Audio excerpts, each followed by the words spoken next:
Bonjour à chacun et chacune. Vraiment que le Seigneur nous fasse découvrir les merveilles de sa parole et qu'au travers de cet épître de Jean, nous nous préparions à lire ce texte de l'Apocalypse. Je lis avec vous 1 Jean 3,2 qui nous parle du retour de Jésus en fait. Bien-aimés, nous sommes maintenant enfants de Dieu et ce que nous serons un jour n'a pas encore été révélé, mais nous savons que lorsque Christ apparaîtra, reviendra, nous serons semblables à lui parce que nous le verrons tel qu'il est. Toute personne qui possède cette espérance en lui se purifie comme lui-même est pur.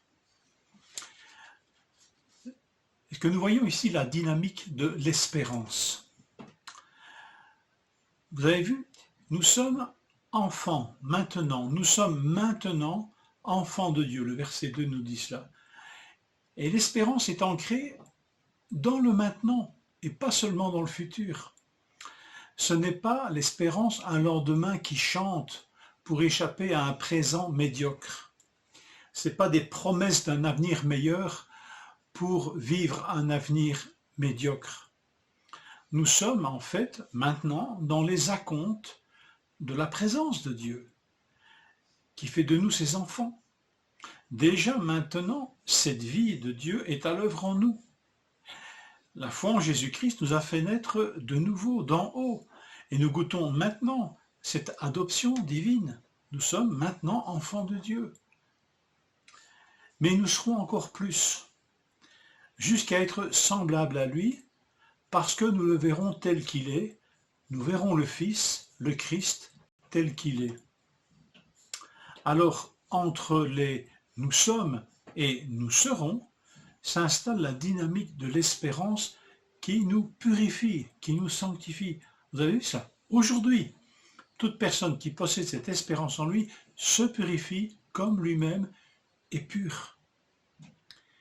L'espérance nous purifie, nous sanctifie, maintenant.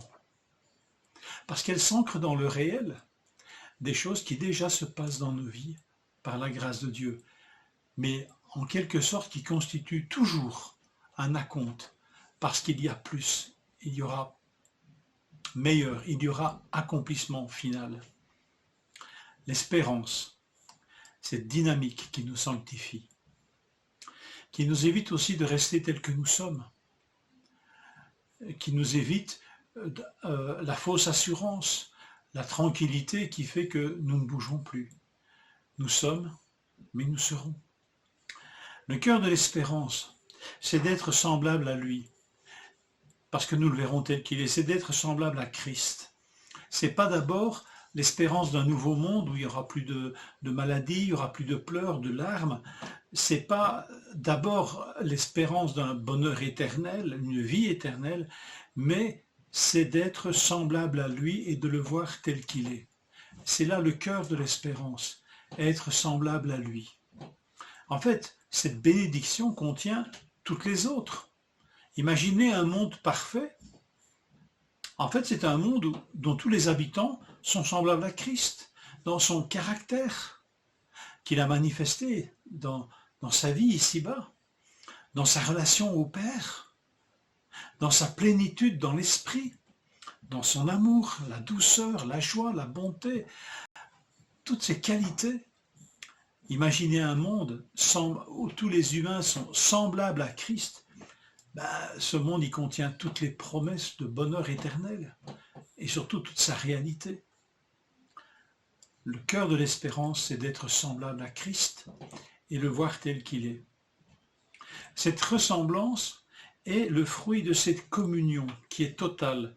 Nous le voyons tel qu'il est, et quand nous le voyons tel qu'il est, nous sommes transformés à son image. C'est déjà ce que Paul vivait et nous exhortait à vivre.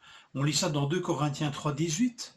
Il dit « Nous tous qui, sans voile sur le visage, contemplons comme dans un miroir la gloire du Seigneur, nous sommes transformés à son image, de gloire en gloire par l'Esprit du Seigneur. » C'est déjà une réalité maintenant, cette transformation à l'image de Christ. Mais c'est comme dans un miroir. Et déjà, comme dans un miroir, cette image renvoyée par un miroir nous transforme déjà ici-bas. Qu'est-ce que ce sera alors quand nous le verrons tel qu'il est? On ne peut pas voir Christ tel qu'il est sans être transformé à sa ressemblance. Et c'est ça le cœur de notre espérance. Nous n'attendons donc pas la fin du monde, mais nous l'attendons lui, le Christ, que le Père nous a envoyé pour nous sauver. Et lui que l'Esprit attend avec l'Église. Et l'Esprit et l'Épouse disent « Viens Seigneur, viens ». L'Esprit qui est en nous déjà, maintenant, nous transforme en la même image. Je répète dans 2 Corinthiens 5, nous sommes transformés à l'image du Seigneur, à l'image de Christ, de gloire en gloire par l'Esprit du Seigneur. Que Seigneur nous encourage. Nous sommes et nous serons toute la dynamique de l'espérance et tout le cœur de l'espérance, que cela nous encourage puissamment en cette journée. Que le Seigneur vous bénisse.